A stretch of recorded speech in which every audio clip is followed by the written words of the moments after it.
Bonsoir à tous. Merci à ceux qui nous rejoignent pour ce deuxième live consacré aux chasseurs de pédocriminels.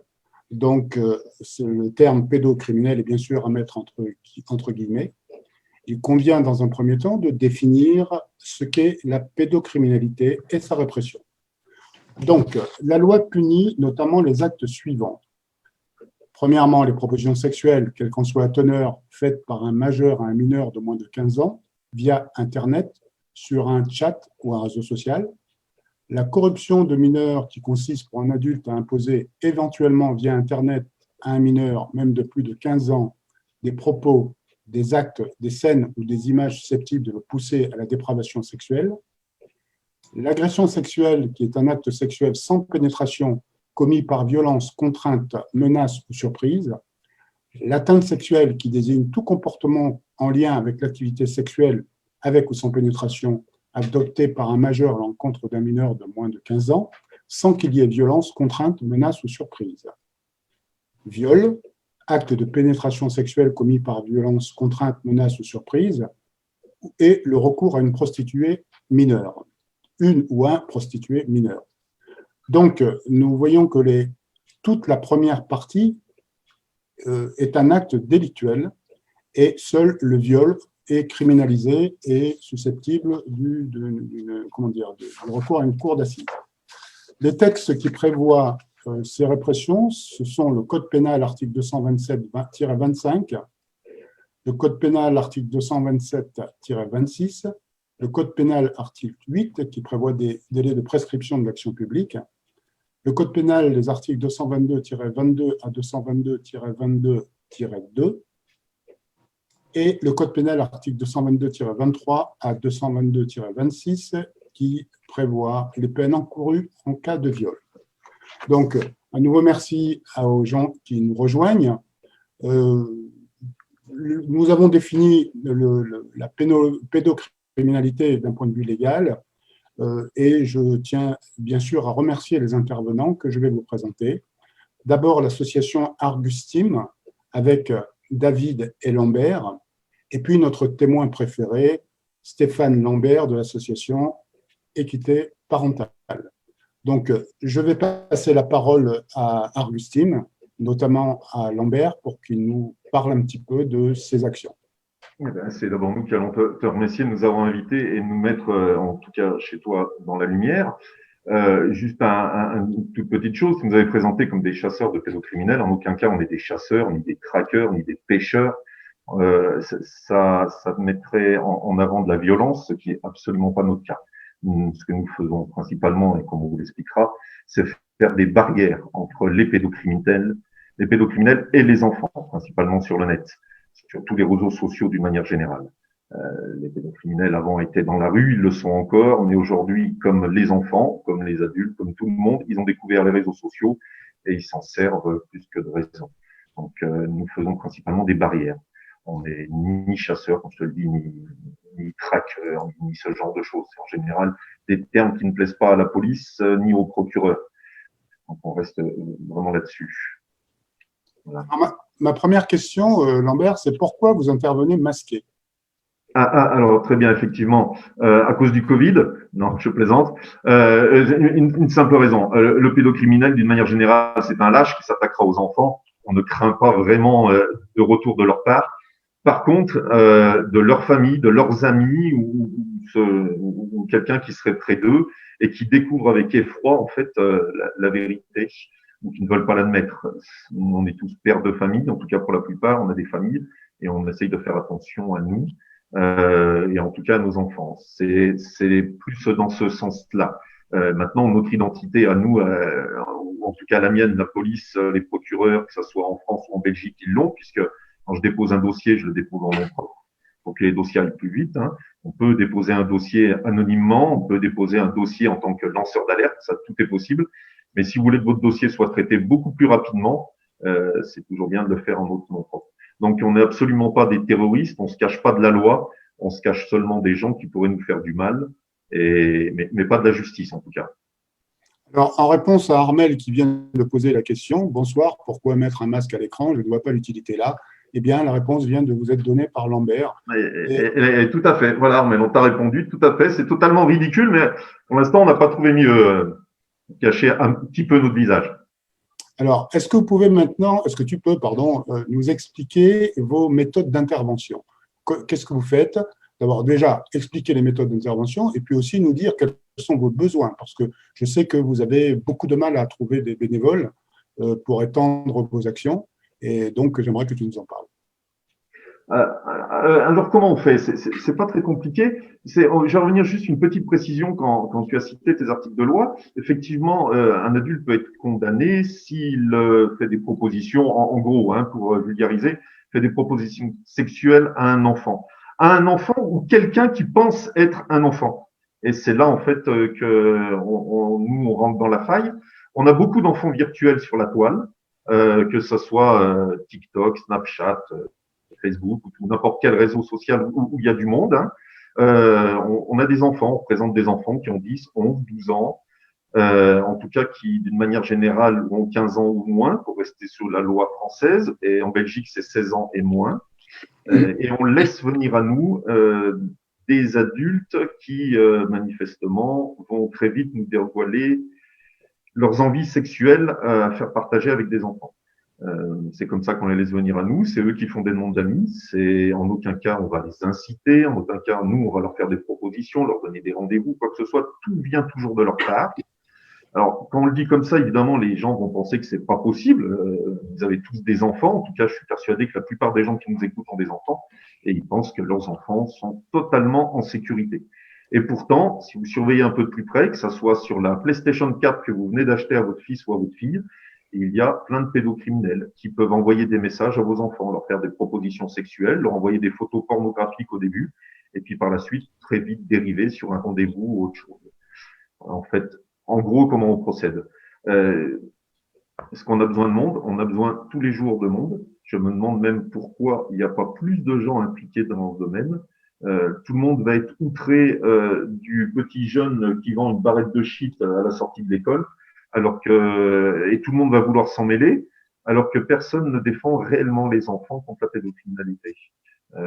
Quand tu parles de bénévoles, oui effectivement, on est tous bénévoles et on a besoin de gens pour nous aider. On voit sur notre site les moyens de nous aider, où on explique après un peu plus dans le détail comment on fait. Je vais pas livrer ce soir tous nos petits secrets, mais on a besoin de monde. Tous les jours, on aurait besoin de monde. Il faut se dire que si vous consacrez 10 minutes, un quart d'heure par jour, même si c'est pas tous les jours, on va dire 4-5 fois dans la semaine, un tout petit peu de ce temps, ce sera peut-être le temps que vous passerez pas sur votre Facebook personnel. Et ben grâce à ça, vous êtes sûr qu'au moins une fois par mois, vous réussirez à faire arrêter un pédocriminel. Soit sur un rendez-vous qu'il aura donné à un enfant, soit même s'il donne pas de rendez-vous et qu'on a suffisamment de preuves de ses agissements, on ira déposer un dossier, nous, à la police ou au procureur de son domicile pour qu'il puisse être interpellé. Alors, j'ai une question de, je suppose, ALX Rose. Elle dit, pour ma part, je ne sais pas chatter. Parle John, je vais me faire démasquer. C'est Alex avec qui on communique souvent et qui nous a déjà donné pas mal de coups de main. Oui, effectivement.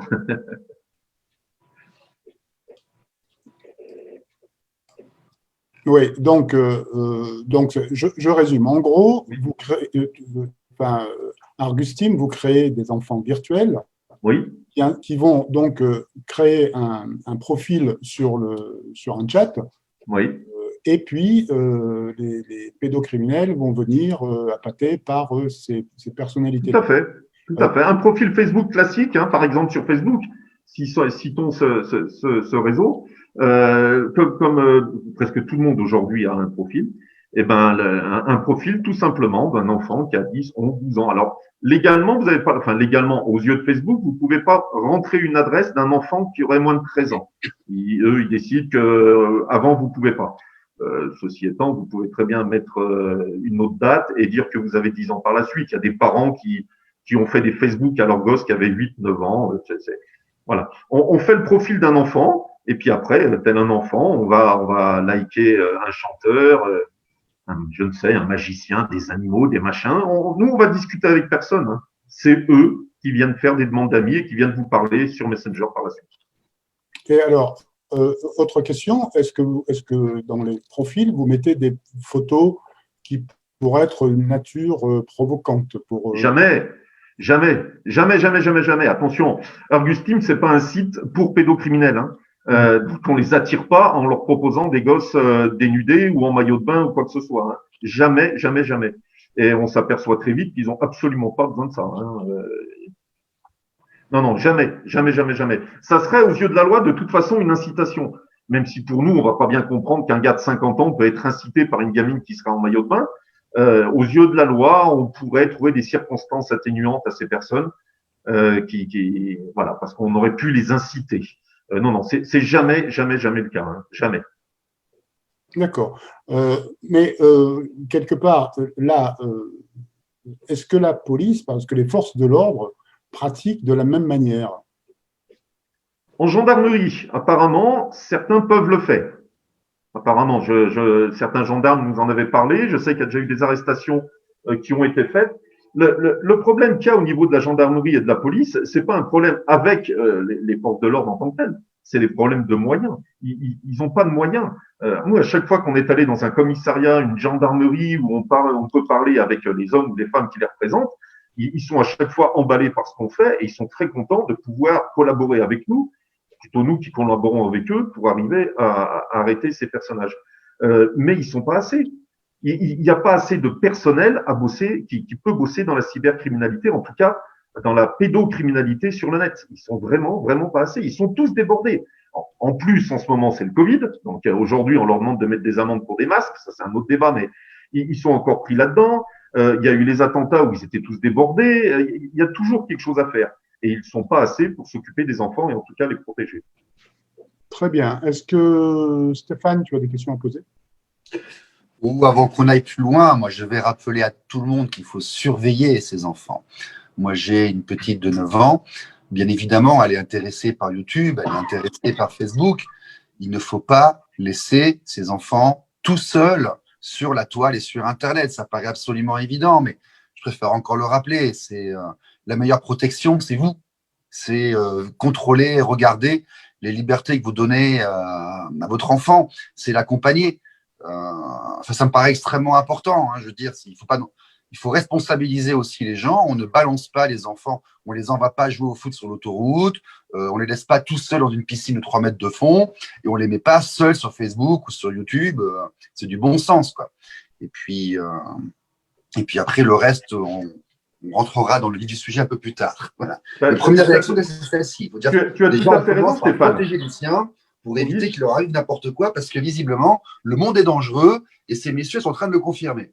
Oui, oui, oui. Le monde est très dangereux, tu as raison. Il faut faire tout à fait attention quand on met nos gamins devant un écran, quel qu'il soit. Mais on s'aperçoit qu'une minute d'attention, et ça peut arriver. Vous avez entendu, il y a une petite fille de 9 ans qui a été violée il y a 3-4 jours, je ne me rappelle pas exactement quand. Hein. Donc le personnage qui avait déjà 18 arrestations à son actif, hein, de 31 ans, il venait de violer une mamie qui avait 74 ans. Il a volé sa voiture et il a kidnappé, mis dans son coffre de voiture une petite fille que sa maman était envoyée chercher le pain. Voilà. Et sur le net, c'est exactement la même chose. Ouais. Donc, il faut arrêter de croire qu'on va le faire pour vous. Il faut arrêter de croire que ce sont les autres qui vont s'occuper de vos enfants. Il faut vraiment les surveiller, alors, il faut les responsabiliser dans la limite de leur mesure de compréhension, mais il faut y faire attention vous-même. Ça paraît extrêmement important. Tout à fait, tout à fait. Mais attention, même si ça arrive, faut pas oublier que l'enfant est une victime. On entend trop souvent, ouais, mais vous aviez qu'à pas les mettre sur le net, qu'à pas faire ci, c'est bien fait pour votre gueule ou des choses comme ça. C'est jamais bien fait pour la victime. Ça peut arriver à tout le monde et n'importe quand. Alors, il faut prévenir, il faut faire le maximum de choses pour éviter que ça arrive. Mais si ça arrive, ça reste des victimes. Hein. Bien sûr, bien sûr, bien sûr, bien sûr. Mais on surveille ces gosses. Je veux dire, on les laisse pas traverser la route, on les envoie pas jouer avec un arc et des flèches pointues seuls dans le jardin avec les amis, et on les laisse pas tout seuls sur Facebook durant 2 heures. Je veux dire, on commence par ça déjà. On part pas du principe que la société va les protéger, parce qu'on voit bien que non, ce n'est pas le cas. Absolument pas le cas, c'est certain, c'est certain. Il faut prévenir, c'est certain. Ok. Moi, David, est-ce que tu veux dire quelque chose? Oui, tout à fait. la première protection contre la pédocriminalité, c'est parents et enfants. Ce qu'il faut, c'est apprendre aux enfants s'il y a quelqu'un qui est beaucoup plus âgé que lui qui l'interpelle sur Internet ou dans la vie réelle, eh bien, que cette personne peut, bien sûr, être un pédophile, ou qu'on appelle nous un pédocriminel, parce que le terme de pédophile n'est pas vraiment le bon terme. Moi, disons, à titre personnel, j'ai donc 2 enfants, un garçon et une fille qui sont petits, et ce que j'ai mis au point avec eux, c'est un mot de passe. Un mot de passe qu'ils sont seuls à connaître, qu'ils ont enregistré, et je leur dis, si quelqu'un que vous ne connaissez pas, ou même quelqu'un que vous connaissez vient vous voir, par exemple, à la sortie de l'école, pour vous dire d'aller avec lui, vous lui demandez le mot de passe. S'il ne connaît pas le mot de passe, eh bien, Très bien, très très vite. bien. Et vous allez vous réfugier à l'école. Très très bien. C'est non. Ouais. Ça marche si les enfants ont le réflexe. C'est très très bien. D'accord. Moi, donc, ce que je voulais demander également, c'est que euh, le pédocriminel, en fait, comment on peut le qualifier? En fait, c'est vrai que légalement, c'est un délinquant, mais est-ce que c'est pas en plus et surtout un malade? C'est-à-dire que et comment on pourrait réfléchir aux moyens, alors je ne sais pas, hein, je suis totalement profane en matière, aux moyens de détecter en amont effectivement ces pulsions sexuelles qui le portent vers des enfants. Parce que c'est quand même pas comment dire, un comportement normal et un comportement sain. Donc, effectivement, l'acte est criminalisé, enfin, pour l'actuel est délictuel, mais ce sont des malades, ces gens-là. Et on a vu une émission, je crois, hier ou avant-hier, sur justement un centre assez ouvert où sont logés Ouais, Mozac, oui. dans des conditions exceptionnelles les pédocriminels, où on dit qu'il y a un taux de, donc ils auraient un suivi psychologique. Il y aura un taux de récidive qui serait moindre que les délinquants de droit commun. Je ne sais pas. Voilà, je ne sais pas. La question, c'est est-ce que ce sont des criminels? Ça, c'est certain à partir du moment où l'acte est commis, mais est-ce que ce ne sont pas en amont des malades?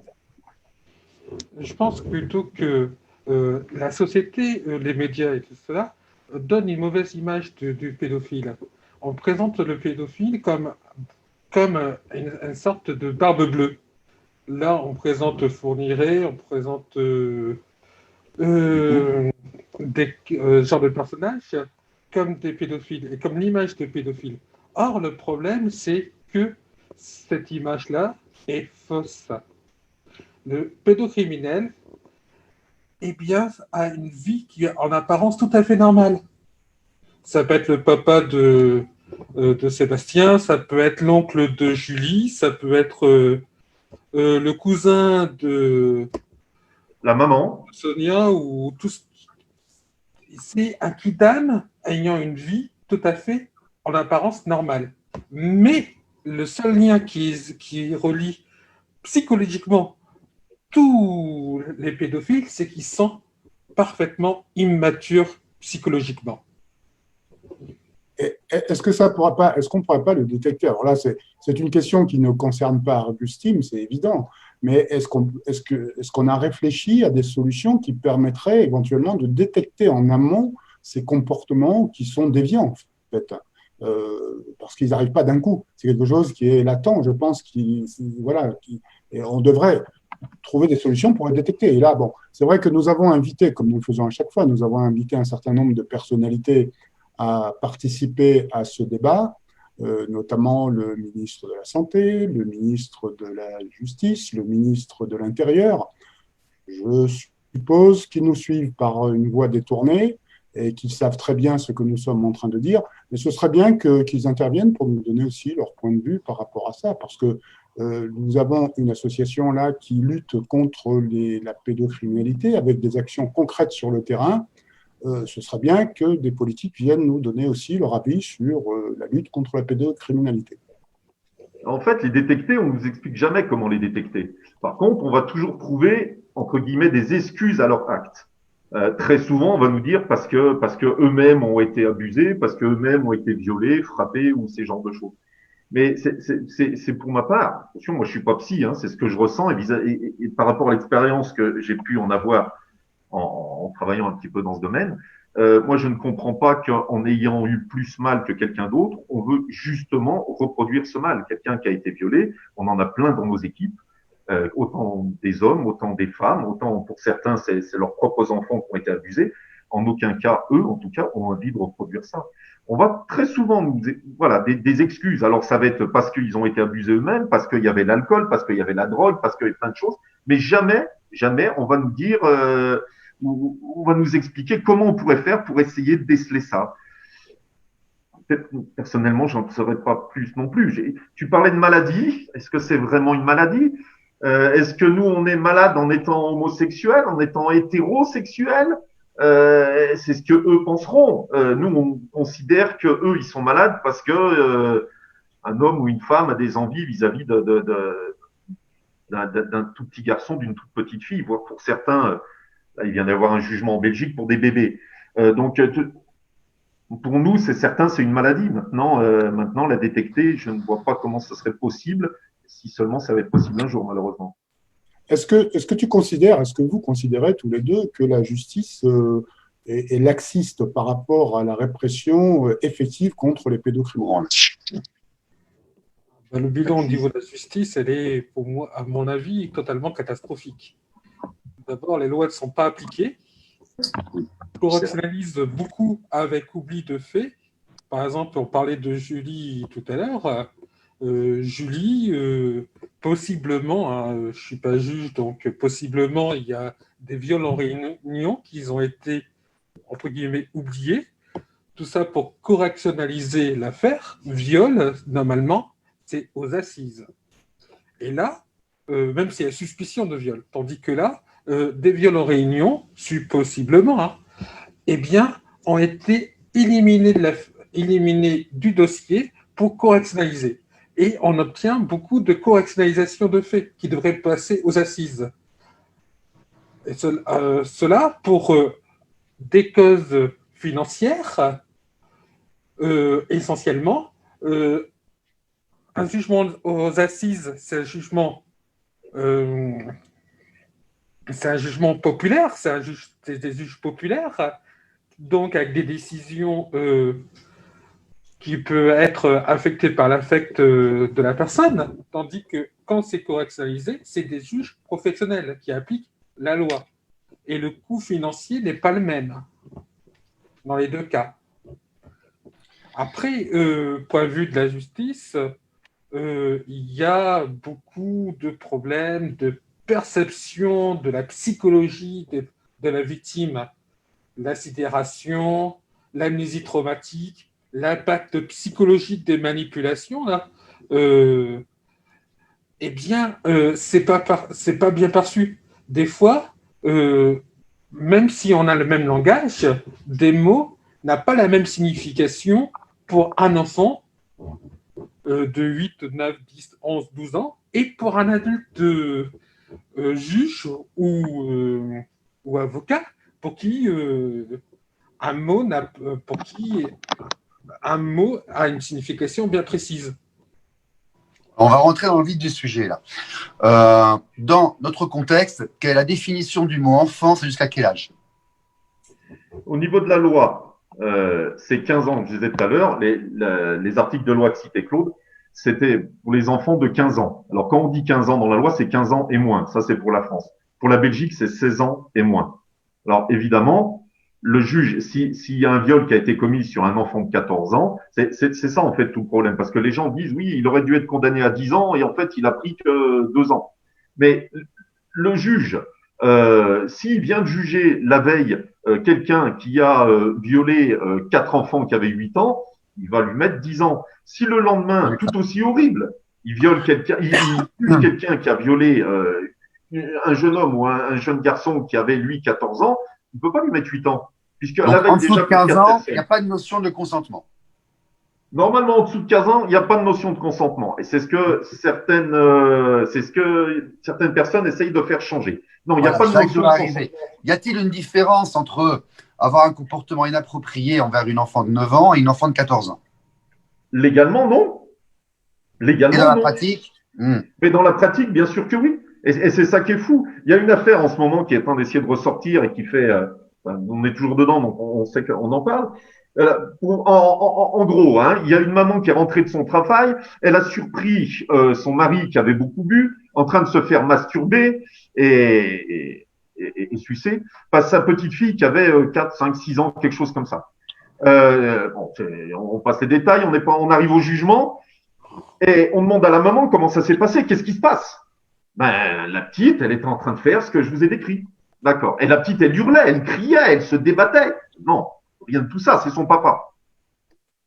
Donc le juge a estimé et a condamné le papa à 8 mois de prison avec sursis, en estimant que la petite fille de 5-6 ans, je ne me rappelle plus hein, exactement, elle n'avait pas fait preuve, écoute bien, de non-consentement. Elle n'est pas consentante, mais ouais, j'ai entendu un truc comme ça. Ouais. Ça va faire venir des elle questions que n'était j'ai pour pas plus tard consentante, aussi. là on est bien d'accord. Mais elle aurait quand même pu faire voir qu'elle était. D'accord. Voilà. Elle n'a pas les outils intellectuels, elle ne connaît pas, elle ne comprend pas, mais elle est consentante. D'accord. Voilà. Mais dis-toi qu'un Euh, gars qui abuse de son enfant depuis tout petit, nous oui, enfin, on a des on va pédiatres, essayer aussi d'essayer. Ah oui. Parce que je représente aussi une association où on en prend beaucoup plein la tête parce que nous sommes des hommes. Est-ce qu'il n'y a que des hommes? Non, bien sûr que non, il n'y a pas des Ah, hommes. d'accord. Ok. Mais encore une fois, on est dans une société, et certains n'aiment pas ce mot patriarcal. Donc, regarde, je vais te faire un truc tout bête. De moins Euh, en moins, hein, Claude et moi, on pourrait vous en parler assez longuement, on a bien creusé le non, mais sujet. moi, j'ai très souvent des témoignages, et j'ai déjà Oui, eu des mamans qui viennent vers nous en nous expliquant que leur conjoint qui sont en train de divorcer a fait des attouchements. Peut-être. Maintenant, il y a une démarche à faire, essayer de voir si c'est possible. Ce n'est pas toujours le cas. Il y a trop eu de gens, mais dans un sens comme dans l'autre. Hein. Nous, on a les deux gars, hein, les deux cas. Hein. Autant un papa qui vient nous dire que la maman a fait des saloperies, autant la maman nous dit le contraire. Mais d'accord. Parce que nous, j'ai fait une émission de radio avec Pierre Durand, qui tient les permanences de Dijon, des SOS Papa et autres. Il a une vue sur plusieurs milliers de dossiers, hein, c'est quelqu'un qui fait ça. Il me dit à un moment donné, il y avait Outreau, tout ça, on avait énormément de plaintes pour violences sexuelles. Et depuis que la majorité est arrivée en place, on n'a plus de plaintes pour violence sexuelle, on n'a plus des plaintes pour violence, tout court, violence conjugale. Donc il y a aussi, dans la situation des séparations et des divorces, on s'inspire de l'actualité pour évidemment, dire que l'autre évidemment, évidemment. a un problème. Oui. Mais juste pour en venir, quand tu me parles de maman ou de femme qui pourrait faire des actes pédocriminels, alors, si tu prends l'exemple d'une petite fille de 13 ans qui rentre le soir et qui dit à son papa ou à sa maman, je suis amoureuse de mon prof d'anglais qui a 28 ans et j'ai couché avec lui. Les parents vont porter plainte, c'est un viol, on est bien Finira d'accord. président de la République. Non, excusez-moi, c'est une mauvaise blague. Attention, on va pas sur le sujet. Non, on est bien d'accord, c'est un Essayez de viol. parler l'un après l'autre, s'il vous plaît. Ouais, on est donc d'accord, Stéphane, que c'est un viol. Une petite fille de 13 ans a été violée par son prof, qui avait, je dis un prof, mais ça pourrait être n'importe qui d'autre, hein, je ne veux pas stigmatiser. Maintenant, si tu as le même cas, un jeune homme de 13-14 ans qui rentre à la maison et qui explique à son père, papa, ça y est, je suis plus puceau, j'ai couché avec ma prof ou avec la voisine ou avec je ne sais qui, en tout cas quelqu'un qui est majeur, et bien très souvent, le père, il va mettre une grosse tape dans le dos de son fils, il va dire bravo mon fils. Ses copains à l'école, eh ben, ils vont le prendre pour un héros. Ils vont dire c'est très bien. Tu vois, alors que les dégâts psychologiques sur le petit garçon, ça va être les mêmes que sur la petite fille. C'est pour ça qu'en fait, les faits de pédocriminalité féminine, ils sont beaucoup moins relatés. C'est déjà très dur d'arriver à les faire ressortir au niveau des hommes, mais alors au niveau des femmes, encore plus. Et pourtant, il y en a Non, eu ça, je beaucoup. peux l'entendre. Oui. Il y en a eu beaucoup. Il y en a eu beaucoup. Il y a des mamans qui ont, ça arrive, qui ont abusé de leur propre bébé, que ce soit des petites filles ou des petits garçons, qui ont fait des attouchements ou des pénétrations. Ah, on a interviewé avec Claude une dame qui avait écrit un livre à ce sujet. Oui. Alors, sa maman l'avait violée. Ouais. Donc, il y a les deux cas. Mais alors, c'est déjà très difficile à coincer des hommes. Et les femmes, déjà, on ne veut pas l'admettre. Déjà. Donc, tu vois, le problème, ça serait même nous qu'on essaye de l'admettre, on n'arrive déjà pas à l'admettre. Et donc, Vous avez réussi à aider à en interpeller combien? Vous avez des chiffres, cher Augustine? ouais. On interpelle. Si on était plus, ça serait entre une et deux personnes par mois. Voilà. C'est énorme, c'est énorme. C'est énorme. À deux, Mais là, c'est énorme. non, on n'est pas deux, hein. On n'est pas deux. Vous êtes combien? Il y a, D'accord, il y a d'accord. il y a d'autres personnes qui travaillent avec nous. Mais on a une toute petite équipe. On pourrait être beaucoup plus. On pourrait faire beaucoup plus. On pourrait faire beaucoup plus. Si, déjà, si nous, on était plus, si les policiers ou les gendarmes, autant en Belgique qu'en France, avaient les moyens de nous aider ou en tout cas d'être prêts à nous entendre, et si les procureurs avaient, entre guillemets, les couilles de le faire. On a des fois eu des soucis. Sur tous les cas qu'on a eu, hein, parce que je veux surtout pas dire que ça marche pas. C'est faux, ça marche. On y arrive. La preuve, nous, on fait arrêter les gens. Les gens sont en prison ou sont sous contrôle judiciaire. Les gens qui vous disent on ne peut pas, ça marche pas, c'est faux. Ça marche. Tous les dossiers que j'ai amenés, tous sont passés. Alors, il est arrivé, et je citerai ni le nom ni la ville, qu'un procureur refuse de prendre un dossier. Alors, tenez-vous bien, pourtant, je lui ai amené la preuve que l'individu avait déjà violé et se vantait d'avoir violé un enfant de 10 ans. Nous, on est arrivé à prouver que c'était sa nièce. On a amené les preuves au procureur. Hein. On a tout amené. Tout. On avait même un rendez-vous avec cet individu. Donc, j'avais pris contact avec la gendarmerie. Le rendez-vous se faisait au bord d'un lac.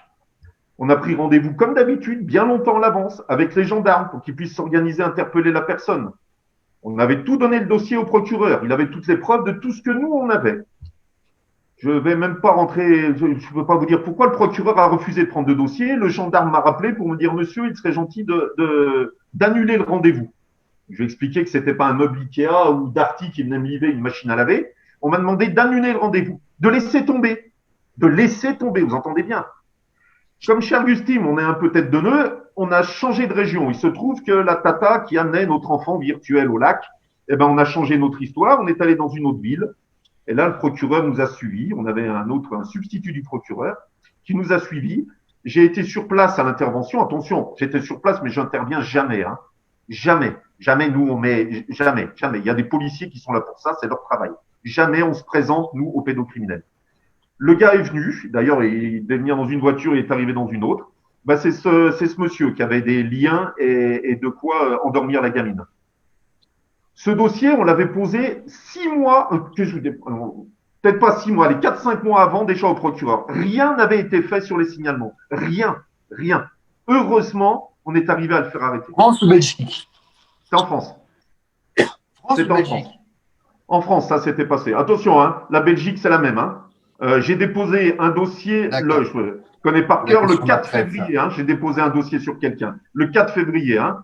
Aujourd'hui, on arrive mi-septembre, fin septembre. La personne n'est toujours pas arrêtée. Hein. C'est une personne sur laquelle, avec David, on a bien travaillé. Il avait fait notamment, ce monsieur, une vidéo en live sur Facebook où il disait vouloir tuer des enfants et violer leurs cadavres.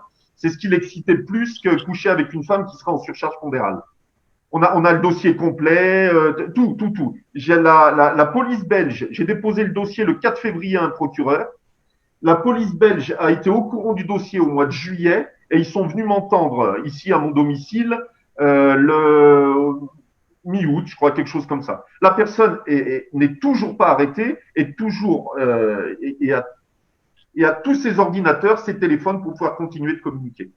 Donc, si je comprends bien, Lambert, le problème que tu évoques, c'est le principe de l'opportunité des poursuites qui permet au procureur de poursuivre ou de ne pas poursuivre, c'est ça?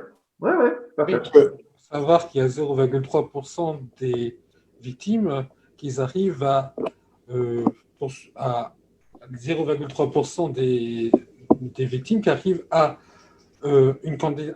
avoir une condamnation de leur agresseur. 0,3% des victimes arrivent à avoir un jugement.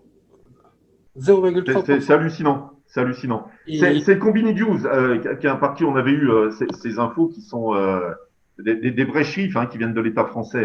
En 2015, il y a eu 154 abus ou viol sur enfant. Hein. Donc là, on parle d'enfants qui avaient moins de 15 ans et moins. Hein. 154 000, hein, c'est quand même énorme. Hein. Ça représente, je reprends les termes de Combini News, hein, ça représente à peu près 2 enfants par classe. Hein. Vous êtes père de famille, 2 enfants par classe. Ça veut dire que dans chaque classe, il y a au moins 2 enfants qui ont été abusés ou violés. Dans toutes les classes. Voilà.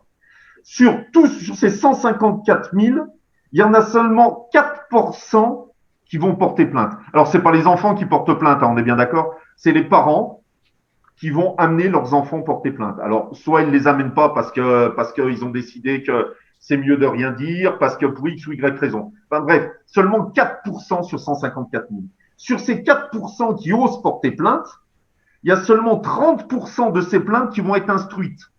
Seulement 30, donc encore un tiers de moins sur ces 4%. Donc elles vont être, les autres ne sont pas instruites parce qu'il n'y avait pas assez de preuves, parce que les témoignages ne concordent pas, pour X ou Y raison, ou que l'enfant n'arrive pas à s'exprimer ou est traumatisé, je ne sais pas. Seulement 30%. Parce que le procureur n'a pas envie de poursuivre, tout simplement. Peut-être. Là, je ne rentre pas dans un clash avec les procs. En tout cas, on en est là. Et sur ces 30%, il y a seulement 10% qui vont aboutir. Et c'est là le chiffre dont parlait David. Seulement 10%. Donc, ça veut dire qu'en fait, si on soustrait tout ça, c'est 0,3% des victimes qui voient leur agresseur condamné. Alors, attention. Mais monsieur, mais pas condamné, mais pas condamné à de la prison. Condamné, donc peut-être à de la prison. Non, mais attendez. Oui, une seconde. Lambert, Argus, tu es dans l'ombre. Ah, je suis dans l'ombre. Ouais. Je vais allumer la lumière. Voilà. Vas-y, pose ta question. Je disais que c'est pire que ça. Moi, j'ai plusieurs exemples via l'association, y compris des exemples proches. C'est que non seulement on n'instruit pas les plaintes, mais surtout, on est culpabilisé. C'est-à-dire que vous allez voir les gendarmes, la justice, où vous dites « mon enfant a eu un problème à l'école » ou « mon enfant a eu un souci ici », on va vous dire que c'est de votre faute. J'ai même un cas, tenez-vous bien, l'expertise médicale dit qu'il y a une plaie, l'enfant est passé via pédopsychiatre à une audition avec miroir santin, il avait 6 ans à l'époque des faits, il confirme, et ben on va classer parce qu'il n'y a pas de preuve. Ouais. Et non seulement on classe parce qu'il n'y a pas de preuve, mais en plus, limite, c'est la faute des parents, c'est eux qui inventent et qui ont créé les choses. Ouais. Et puis si jamais vous vous battez trop, et ben l'enfant, on vous le pique. Ouais. Il y a aussi cette palier jusque-là. Non, c'est quand même assez scandaleux, le traitement de la sauvegarde de l'enfance, et je suis navré d'entendre que c'est pareil en Belgique, est quand même extrêmement scandaleux ici. Ah mais nous, on travaille sur les deux, hein, autant la Belgique que la France. Hein. D'ailleurs, David est en France, moi je suis en Belgique. C'est partie des questions que j'aurai après. En Belgique et en membre, c'est pour ça qu'on voit un peu les deux. Moi, j'ai plein de cas où c'est les parents, au bout du compte, qui ont dû déménager alors que leur enfant a été violé parce que la victime, c'était le voisin ou des choses comme ça. Et qui sont des cas catastrophiques. Et quand c'est ça, on leur dit il faut déménager parce que c'est une histoire grave. Vous venez avec un fusil, vous partez, vous oubliez, alors circuler, il n'y a rien à voir. C'est la victime qui s'en va. Et c'est de sa faute. Voilà. Et comme tu disais, on a même eu des cas où alors, soit le gamin est placé en foyer, ou alors pire. Moi, j'ai le cas en ce moment pour une maman qu'on aide. Hein, c'est un truc de fou. Audition Mélanie, où les gendarmes, hein, à la fin de l'audition, expliquent bien que le père est incestueux. Hein. Le père est incestueux, c'est l'audition Mélanie qui le prouve, les dessins, les attouchements, tout ce qui est expliqué, tout, la totale. Hein. Attention, il n'y a pas eu de pénétration ni de choses comme ça, mais on a la totale. Hein. À force que la maman se batte, on lui a retiré la garde de l'enfant, elle a perdu, et les enfants, donc une petite fille et un petit garçon, ont été redonnés au papa, qui avait été déclaré incestueux. Hein. Donc, vous savez plus, il y a des fois, on se dit, on devient fou, on devient fou. C'est ça, parce que... Ah, mais c'est un domaine quand on s'en approche qui... oui. Ça, c'est parce que justement, le parent qui dénonce, eh bien, la justice considère que c'est un syndrome d'aliénation parentale. Et donc, le parent qui dénonce, eh bien, devient pour la justice le tourmenteur de l'enfant. Ça renverse. Et il y a des cas où des enfants, eh bien, quand leur mère dénonce des faits du père, en général, c'est plutôt ça, eh bien, la mère, elle est considérée comme étant la personne qui tourmente l'enfant en l'empêchant ses enfants de voir leur père. Et du coup, la garde des enfants est attribuée au père, qui, qui serait possiblement pédocriminel. Ouais. Alors, moi, je voulais intervenir sur David, sur quelque chose que tu as évoqué, enfin deux choses que tu as évoquées. La première chose, effectivement, c'est le fameux syndrome d'aliénation parentale, qui a été inventé par Gardner, qui lui-même considéré comme étant un pédophile, qui a fait lever les herses des mouvements néo-féministes. Mais bon, il est sûr que si le syndrome d'aliénation parentale n'existe pas sur un plan scientifique, le principe de l'aliénation parentale existe. Alors on appelle ça aliénation parentale, exclusion parentale ou emprise, mais lorsqu'un des parents cherche à accaparer les sentiments d'un enfant et l'orienter vers lui, il y a quand même une emprise et une sorte d'exclusion, et c'est un petit peu le but de notre association. Enfin, c'est surtout. Et puis, tu as évoqué l'amnésie traumatique tout à l'heure. Amnésie traumatique, je suis un petit peu contre ce concept parce que c'est un concept qui a été élaboré par une psychiatre qui se fait sa réputation dessus, qui écrit des bouquins, etc. Mais ce concept d'amnésie traumatique, scientifiquement, est très contesté. C'est-à-dire que la notion d'amnésie traumatique est quelque chose qui n'est pas du tout démontré.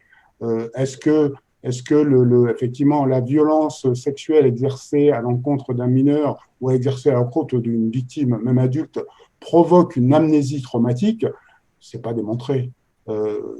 Scientifiquement, c'est pas démontré. Je pense qu'effectivement, la personne aura tendance à vouloir oublier l'incident, à vouloir l'effacer, être dans le déni et l'effacer. Est-ce que c'est une amnésie traumatique? Je ne suis pas spécialement d'accord. Voilà. Juste ma parenthèse est fermée, je voulais juste soulever ça. Après, je suis pas psy. C'est vrai que, bon, je vais citer cette psy, on est d'accord, c'est Muriel Salmona qu'on parle. Tout à fait. Eh bien, il me semble, dans sa démonstration, elle sort des IRM de personnes qui souffrent de ce symptôme, et on voit qu'il y a des parties de son cerveau qui est mis en évidence. Après, c'est ce que je suis pas neurologiste, je ne suis pas du tout psy, on est d'accord. Je me suis plutôt documenté là-dessus, mais je ne suis pas un spécialiste de ça. Ok, non, mais je voulais juste faire remarquer simplement que autant le syndrome d'aliénation parentale a fait l'objet de beaucoup de controverses, l'amnésie traumatique fait aussi l'objet de controverses, même si bon, il y a beaucoup de scientifiques qui disent que c'est pas valable, que c'est pas démontré, que c'est pas prouvé. Voilà. Donc simplement, voilà. C'est toujours des batailles d'experts. Tout à fait, des batailles d'experts, mais de là à ce que ça rentre dans la loi, il faut encore que ce soit prouvé scientifiquement. Et c'est très difficile scientifiquement de prouver quelque chose qui est lié au cérébral, au cerveau, en fait. Même si ce n'est pas prouvé scientifiquement, le syndrome d'aliénation parentale, en ce moment, on l'entend dans presque toutes nos affaires. Hein. C'est quelque chose qui ressort très très souvent. Hein. Le SAP, on entend parler de ça tout le temps. Hein. Et pas de notre part, hein. Des parts des tribunaux, des avocats, des experts, en tout cas, même si c'est pas prouvé, on l'entend très très très souvent. Hein. Bah, c'est dommage parce que la notion de syndrome d'aliénation parentale, effectivement, n'est pas encore démontrée. Ouais. Et c'est vrai que de se lancer dans des théories comme ça, parce que le syndrome d'aliénation parentale n'a pas été reconnu dans la classification des DSM-5, notamment, des pathologies psychiatriques, et donc il n'est pas démontré. Donc se lancer sur des concepts comme ça, qui sont des concepts très mous, puisque bon, la psychiatrie est une pseudo-science, ça n'a rien de scientifique. Donc voilà, je pense que voilà. Simplement, je voulais ouvrir la parenthèse en disant que autant que le SAP n'est pas démontré, mais l'amnésie traumatique ne l'est pas plus.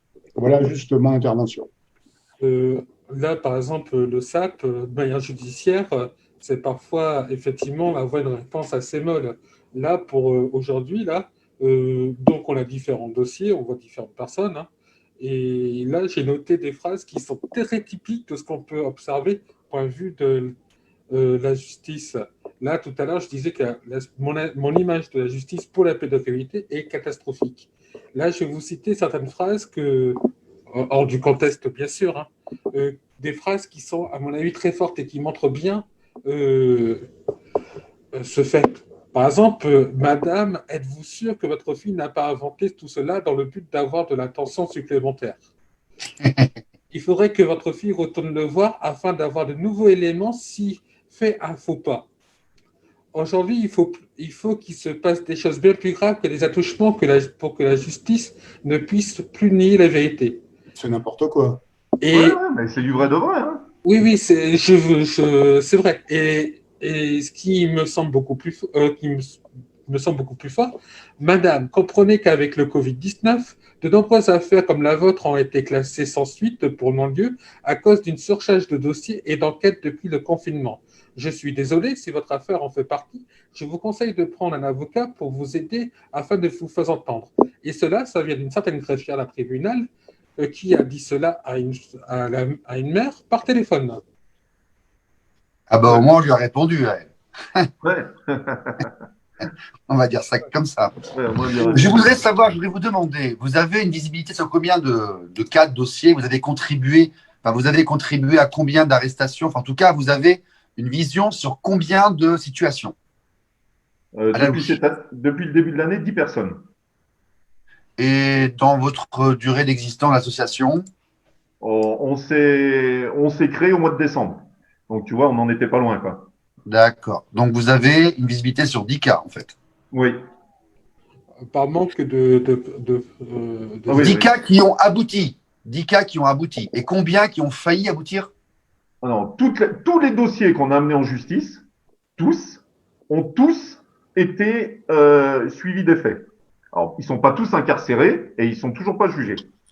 Il y en a un qui est aujourd'hui incarcéré en préventive, mais dans la plupart des cas, ce qui est assez fou, il reste sous contrôle judiciaire. Alors ça aussi, c'est la magie des tribunaux, que quelqu'un qui se fasse arrêter pour un vol de voiture ou je ne sais quoi, qui se fasse arrêter, vous le laissez sous contrôle judiciaire en lui disant tu viens signer une fois par semaine, par exemple, et tu recommences pas, tu fais attention, sinon tu sais que tu peux y retourner.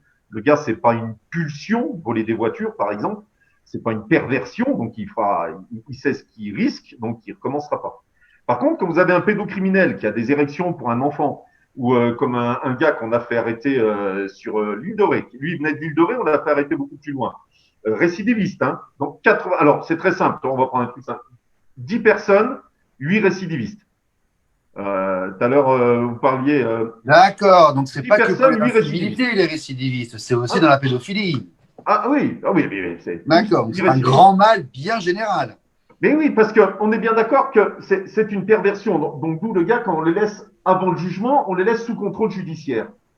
Le gars qui a une perversion, qui a des érections pour des enfants, on va rester sur les hommes parce que c'est quand même plus souvent. Le gars qui a des érections pour des enfants, qui soit sous contrôle judiciaire, c'est-à-dire sans aucun contrôle, c'est-à-dire signé une fois par semaine ou une fois par mois, ou qu'on lui enlève son ordinateur pour pas qu'il puisse correspondre avec des enfants, ça n'empêche pas d'aller faire ses courses, je ne sais où, et de croiser des enfants. Donc s'il a vraiment cette pulsion, sachant qu'il risque peut-être d'aller en prison, c'est très rare, qu'il risque peut-être d'aller en prison, qui vous dit qu'il va pas justement faire pire.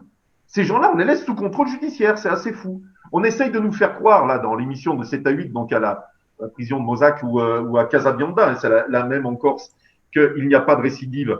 Déjà, les gens qu'on vous a fait voir, c'est des gens qui sont condamnés à 10, 15, 20 ans de prison. Ils ont fait le pire de pire innommable. Nous, les gens qu'on a, très souvent, même s'ils sont récidivistes, re-récidivistes, par exemple, on avait un gars qui était né en 61, première arrestation pour des fautes de pédocriminalité à 19 ans en 1980. Nous, quand on l'a refait arrêter il y a 3 ou 4 mois, il avait depuis fait que ça, rentrer en prison, sortir, rentrer, sortir, avec des petites peines. 2 ans, 3 ans, 4 ans. Il ressortait et dès qu'il pouvait, il violait un enfant. Et ainsi de suite. Et là, on nous fait toute une jolie petite émission pour nous faire voir les conditions qu'ils ont. Alors, je ne sais même pas pourquoi on nous fait voir de telles conditions. C'est incroyable. C'est incroyable qu'on puisse faire voir à la population. Imaginez-vous les parents d'une victime qui voient la personne qui a violé leur enfant dans de telles conditions. Donc c'est hallucinant. Hein. C'est hallucinant. Ouais. les droits communs qu'un petit jeune qui a vendu un peu de drogue, qui est totalement répréhensible, attention, hein, ou quelqu'un qui a bu en voiture et qui a causé un accident et la mort de quelqu'un, il va se retrouver dans des conditions, mais pire que ça. Hein. Là, quand on parle de réinsertion, autant eux, ils ont des chances de se réinsérer, autant un pédocriminel qui a des pulsions sexuelles pour un enfant, il n'y a pas de réinsertion. Il y a pas, faut arrêter de nous le faire croire. Il n'y a pas. France, Belgique, pareil. Pareil. Alors moi, Pareil. j'ai une question bête, mais finalement, pour traiter ces gens-là, est-ce que la solution, ce serait pas, bon, je sais pas, je dis n'importe quoi peut-être, hein, mais est-ce que la solution, ce serait pas la castration chimique, voire la castration définitive? Mais je sais pas. Gros mur. Non, Non, mais non. Alors, le problème, castration chimique, elle est appliquée dans certains pays et entre autres, je crois, la France comme la Belgique, ça peut être le cas. Mais les gars l'acceptent, parce qu'il faut que ça soit que la personne l'accepte. Hein. Les droits de l'homme vous interdisent de donner quelque chose à quelqu'un si Et s'il ne le veut pas. Mais dans ce cas-là, on leur accorde d'autres remises de peine pour les avoir. Il faut bien comprendre qu'on n'a pas les moyens de les contrôler une fois qu'ils sont dehors. Ils vont avoir un psy, un médecin qui va les contrôler peut-être la première année pour voir s'ils prennent bien leur médoc. Et puis après, ça s'arrête. La castration physique, même si vous venez à les couper, la pulsion, elle est dans la tête. Les saloperies qu'ils font, c'est pas nécessairement avec leur sexe. Moi, je suis totalement contre la peine de mort. Et pour moi, la seule chose qui pourrait définitivement arrêter des multirécidivistes, c'est comme aux États-Unis ou dans d'autres, hein, la prison à vie. Si le gars n'est plus en contact avec des enfants, il ne violera plus des enfants. L'élimination de la société, en fait. On l'élimine de la société. De toute façon, ils sont récidivistes. Ils le seront. Ils le seront. Allez, je peux poser une question? Oui. Voilà, et puis après, on va clôturer. Ouais, allez, on va y aller, on va saigner un petit peu là. Est-ce que vous qui êtes intéressé un petit peu à cet environnement, est-ce qu'il y a des réseaux? On parle de l'affaire Einstein, on parle de différentes choses, on a eu du trou à la Belgique. Est-ce que nous avons en France et en Belgique des réseaux? Est-ce que parce que le nombre d'enfants qu'on n'a pas encore dit aujourd'hui, mais le nombre d'enfants qui disparaissent chaque année est assez élevé. Donc, y a-t-il des réseaux qui font ça? Et deux, quelles sont les forces qui poussent à l'abaissement de l'âge de consentement et à l'abaissement des difficultés de la loi? Qu'est-ce que vous avez vu en tant qu'observateur? Qui sont ces gens qui veulent légaliser la pédophilie, qui veulent pousser vers le refus des limites? Et est-ce qu'ils sont vraiment organisés? Déjà, ce qu'il faut préciser, c'est que 80% des cas de pédocriminalité est dans la famille de l'enfant. 80%. Et si on élargit dans toutes ces connaissances, c'est 95%. D'accord. Donc, après, effectivement, il y a l'existence de réseaux, mais c'est assez... c'est pas 100%, c'est une certaine... D'accord. Mais est-ce qu'il y en a? Parce que quand on entend qu'on veut baisser l'âge de consentement à 9 ans en France, j'ai cru entendre passer cette chose-là, c'est qu'il y a des forces d'ailleurs qui poussent. Je veux dire, nous, on essaie de faire passer la loi cette année, on n'y arrive pas, parce que on voit bien que la politique, les lois, c'est sujet à des rapports de force, il y a des lobbies d'influence. Donc, si on entend qu'il y a des velléités pour baisser l'âge de consentement et dépénaliser, c'est qu'il y a des gens qui poussent derrière. Bien sûr qu'il y a des gens qui poussent derrière. Et tout alors, qui c'est? Il faut bien comprendre que la pédophilie, elle dérange. Ça dérange. Ça fait mal, ça fait peur, ça dérange le kidam, tout le monde. On ne veut pas en entendre parler. Et quand on entend parler, en fait, on ne fait pas grand-chose. Je vais vous citer juste un homme politique, un seul, et tout le monde l'a entendu. Je ne vais pas le dénoncer, je ne risque rien, vraiment, je ne prends pas de risque. Hein. On va prendre un exemple. Monsieur Daniel Cohn-Bendit. Au hasard. Au hasard. Est-ce qu'il n'a pas avoué qu'il était pédocriminel? Est-ce qu'il n'a pas avoué que c'était excitant qu'une petite fille de 4-5 ans défasse sa brague? Enfin, on ne va pas rentrer dans les détails. Non, mais là, c'est compliqué parce qu'il a dit qu'il avait écrit des conneries, il a dit plusieurs fois, oui, il n'y a pas de sûr. Non, mais il y a plein de cas pires que lui. Il y a plein de cas pires que lui. Il y en a un qui vient pas à la télévision avec son œil. Je prends juste un exemple. Prenons Matzneff. Bien sûr. Oui. Prenons Matzneff. Mais si tu veux, pourquoi l'enrouage de tout ça? Lui, il le revendique. Au niveau des politiques, je parle que de Daniel Cohn-Bendit parce qu'il y en a bien d'autres. Hein. Je ne vais pas les citer tous, mais nous, oui, bien sûr. On ne va pas citer son nom, mais on sait très bien qu'il y a l'hôtel Mamounia à Marrakech, au Maroc. Un ministre français a été arrêté par les autorités. C'est pas passé dans les journaux, ça a été caché. Nous, on en a les témoignages de gens. On a eu les témoignages. Si dans les politiques, on a des personnes qui ont de telles perversions, on n'arrivera jamais à arrêter tout ça. Jamais. Aujourd'hui, Daniel Cohn-Bendit ou d'autres personnes au niveau politique n'ont jamais été inquiétés. Aujourd'hui, c'est vos impôts, c'est mes impôts qui payent la retraite de ce député, cet ancien député européen. Jamais il a été inquiété. Jamais. Et ça ne gêne personne. Aujourd'hui, d'exemple, le ministre de la Justice, Monsieur Dupond-Moretti, c'est quand même lui qui a défendu les gens à Outreau. Donc aujourd'hui, d'Outreau, on nous dit que ça a été qu'une erreur judiciaire, et tous les gens retiennent d'Outreau que c'est une erreur judiciaire. Tous les enfants d'Outreau ont tous été abusés. L'erreur judiciaire, elle venait de certaines personnes qui ont été accusées à tort, pas des enfants qui ont dit qu'ils avaient été abusés, que c'était faux. Prenons l'exemple de Jonathan Delay, il a été abusé, plus qu'abusé. Et aujourd'hui, qu'est-ce qu'on en ressort? C'est ça.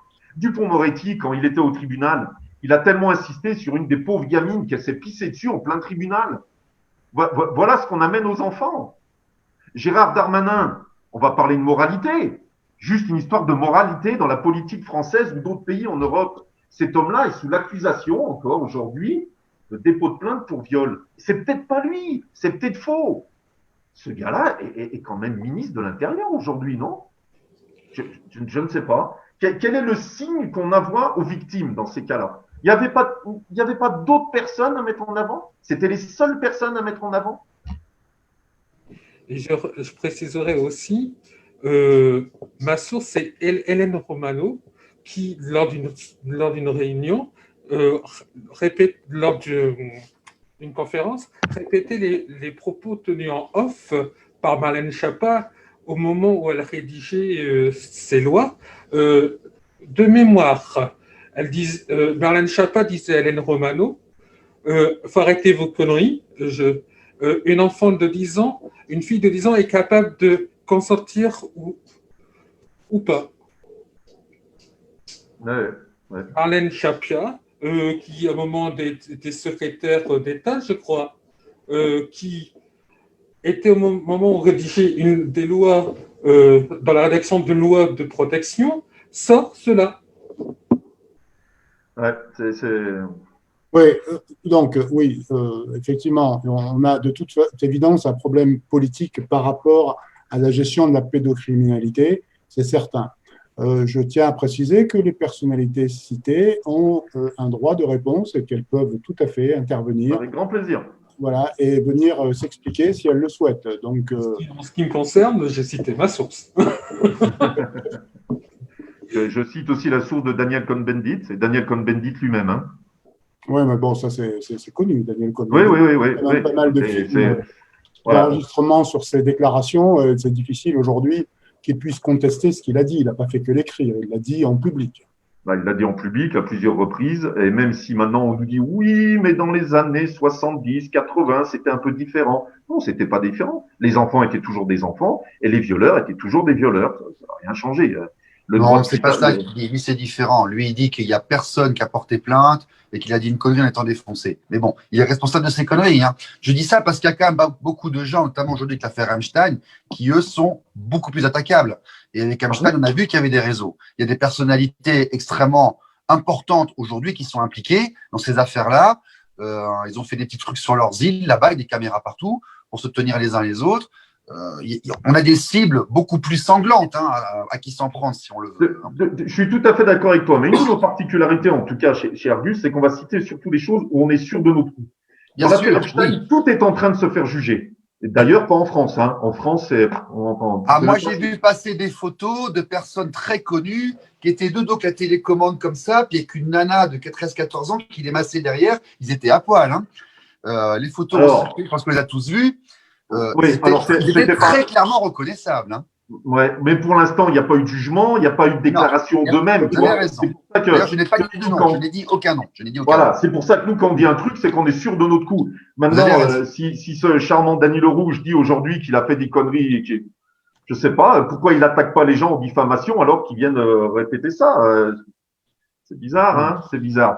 Moi, je vais terminer en disant, j'ai ouvert une émission de radio là-dessus, que l'an dernier, l'association Enfants disparus, là, nous indique qu'en France, il y a eu 49 422 enfants qui ont disparu en France. C'est-à-dire qu'on est capable, nous, en France, en 2017, de perdre 50 000 mômes.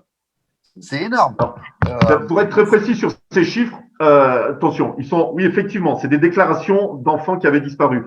Beaucoup ont été, je crois que c'est à peu près un tiers qui sont retrouvés dans les 24 heures, un autre tiers retrouvé très très rapidement également. Et après des chiffres qu'on n'arrive pas, mais on ne sait pas, parce que à croire que l'État français aujourd'hui nous demande quand vous allez manger au restaurant de mettre votre adresse pour vous rappeler si jamais vous avez le Covid, ça ils savent faire. Mais on ne sait pas exactement combien d'enfants sont réellement disparus définitivement. Le chiffre que tu donnes, effectivement, c'est des enfants qui ont été déclarés. Il y en a qui ont fugué, il y en a, c'est les parents qui les avaient kidnappés. Là, on va dire que une grande majorité a été retrouvée, mais il y en a beaucoup. Mais on est à plusieurs milliers qui ont disparu. Oui, tout à fait. Sur les Plusieurs réseaux, milliers on est capable de perdre des gamins. Oui, pas exactement. Et on ne les retrouve pas. C'est pas où ils sont. Voilà. Regarde, l'affaire d'Estelle Mouzin, il nous aura fallu plus de 15 ans pour qu'enfin, mais une affaire abracadabra, enfin, on fasse des tests ADN sur le matelas où couchait Fourniret. Aujourd'hui, on se C'est des découvre taches qu'il de y en a sang peut-être qu'ils ont 10 trouvées, c'est ça? C'est des taches de sang qu'ils ont trouvées. C'est des taches de sang qu'ils ont trouvées. Oui, des taches de sang, de sperme, de fluide, plein de choses sur ce matelas.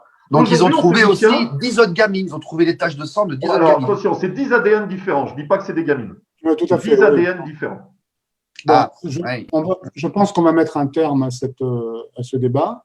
Parce que je rappelle que le principe de présomption d'innocence est quand même un principe essentiel dans notre droit et que de toute façon, ce qui a été énoncé ici est basé effectivement sur des éléments démontrés ou prouvés. Après, effectivement, pour le reste, soyons prudents sur nos affirmations. Comme je l'ai dit tout à l'heure, les personnalités politiques citées peuvent tout à fait intervenir et bénéficieront d'un droit de réponse, parce que c'est un débat qui est mené avec une association qui se bat contre la pédocriminalité. Et donc, ils peuvent tout à fait venir donner leur point de vue. Ils ont été invités, ils ont décliné. On sait très bien qu'ils nous regardent de manière détournée. Mais bon, peu importe. Hein, s'ils n'ont pas le courage de venir avec les citoyens, c'est leur problème. Bien, je vais remercier David et Lambert de Argus Team.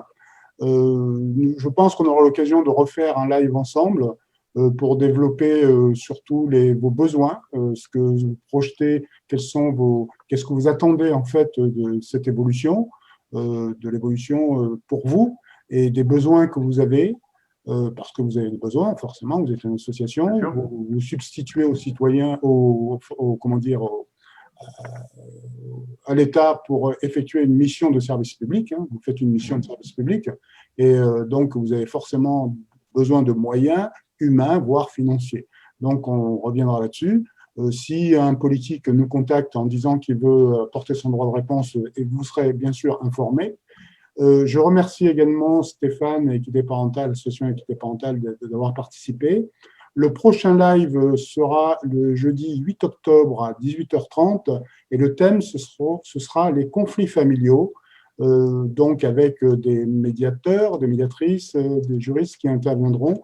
Vous, qui nous regardez, en vous remerciant déjà de nous suivre, venez apporter vos témoignages. Nous avons déjà quelques personnes qui nous ont contactés pour pouvoir témoigner, mais venez apporter vos témoignages. Ça vous permet de passer et de dire ce que vous avez envie de dire. Vous pouvez tout à fait le faire de manière anonyme, vous pouvez être masqué, on peut tout à fait vous créer un pseudo, mais on vous laissera vous exprimer librement. Je remercie tout le monde et puis je mets un terme à cette... Bonsoir à tout le monde et merci. Merci les gars, merci Augustine pour ce que vous faites. Merci bien. Juste une dernière petite chose, si jamais vous avez quelque chose à signaler, n'oubliez pas le 119, en tout cas, ça existe partout en France et en Europe. Vous avez également la plateforme Pharos qui peut recevoir vos témoignages, même si eux aussi sont jamais assez pour faire grand-chose. Pensez d'abord de toute façon à la légalité. Si vous avez quelque chose à témoigner, c'est d'abord à la police, la gendarmerie qu'on va se diriger, pas vers des associations comme la nôtre. Nous, on essaiera de faire ce qu'on peut. Mais quoi qu'il se passe, allez d'abord prévenir la police ou la gendarmerie. C'est eux qui pourront agir le plus rapidement si vous êtes, si vous voyez quelque chose. Hein, n'oubliez pas tout ça. Voilà. D'accord. Et puis, s'il y a des informations que vous voulez communiquer, nous ferons un plaisir de les partager sur notre page. Et en complément, nous avons aussi un site qui s'appelle activeargus.org où vous pouvez avoir toutes les informations sur nos actions, comment nous aider, Comment nous rejoindre? voilà, comment nous rejoindre, et aussi des éléments de nos arrestations, de nos aides à la justice. Voilà. Très bien. Ben, je souhaite à tout le monde une bonne soirée. Merci Merci à tous. intervenants. Merci aux gens qui nous suivent. Et je souhaite à tout le monde une excellente soirée, une belle nuit. Au revoir. Également, bonne soirée. Bonne Bonsoir tout le monde. soirée.